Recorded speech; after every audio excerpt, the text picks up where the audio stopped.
কেলেঙ্কারির পর থেকে কিছুদিন গুটিয়ে থাকার পর সেই বেপরোয়া জীবনেই ফিরে গেছেন তিনি। তবে এবার একা নন, সাথে থাকছেন তার স্বামী শান্ত।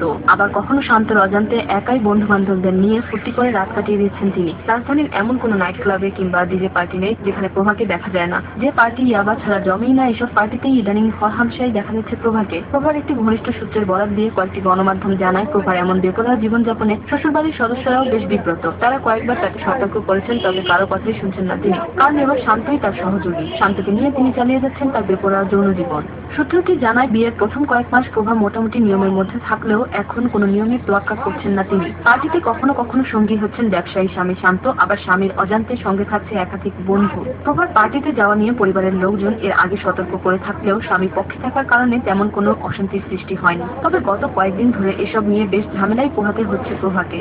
ধারণা করা হচ্ছে শান্তকে ফুসলিয়ে ভুল পথে পা বাড়িয়েছেন প্রভা। শান্ত ও বউয়ের কথা মতো অন্ধকার জগতে পা বাড়াচ্ছেন বলে নিজেও কিছুটা বুঝতে পারছেন। জীবনযাপন করছেন মডেল ও অভিনেত্রী প্রভা। ভিডিও কেলেঙ্কারির পর থেকে কিছুদিন গুটিয়ে থাকা